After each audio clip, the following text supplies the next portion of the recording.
From Caracas, Venezuela, this is From the South. My name is Reagan Levines. For the third time, Venezuelan Attorney General Luisa Ortega has submitted a formal petition to block the National Constituent Assembly called for by President Nicolas Maduro to rewrite the country's constitution. She delivered a petition to the Supreme Court to nullify the presidential decree, which seeks to resolve the political crisis that has led to violent and deadly opposition protests over the last 2 months.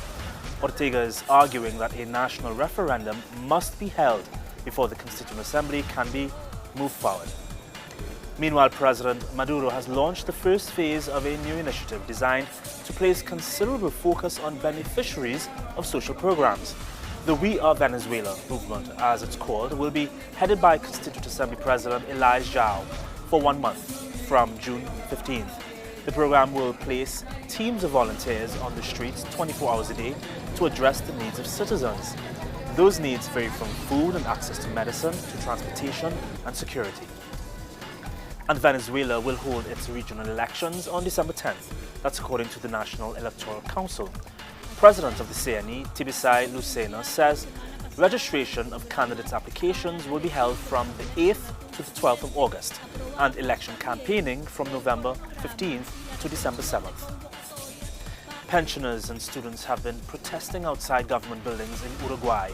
They're demanding higher pensions to ensure retirees can live a dignified life and an increase in the budget for public universities. Several thousand union members marched on Argentina's capital on Wednesday protesting the economic policies of President Mauricio Macri amid rising unemployment. Macri's policies have benefited large companies who take the wealth out of the country.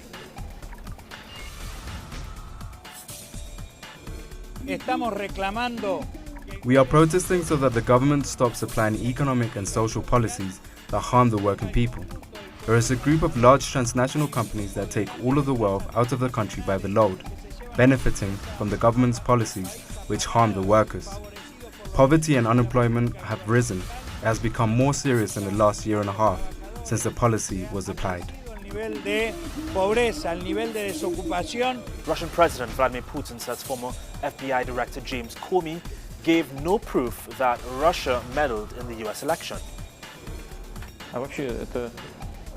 The former FBI director said that he believed that Russian meddling in the election process took place, but he again did not provide any evidence for this.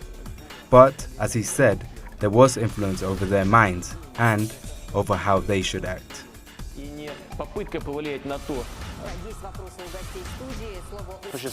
Britain's opposition Labour leader Jeremy Corbyn said very hard questions must be answered while visiting the site of the fire that gutted a tower block in London. So far, 17 people have been killed, making it the worst fire in the British capital in a generation. After Corbyn met with community leaders, he spoke to the press. Some very hard questions have got to be asked, and some very hard questions must be answered. A construction of a tower block is essentially a series of concrete boxes, which are the flats. The fire is not supposed to spread from one flat to another. It's supposed to be contained. It wasn't. It spread, and it spread upwards, and it spread outside as well through the cladding. Questions on the sprinkler system, questions on the fire breaks, questions on why the cladding apparently burnt, questions on building control regulations, questions on the safety. Internationally renowned Spanish street artist Okuda was inspired by the art piece The Mona Lisa in his creation of a mural over 160 feet high on a Paris building.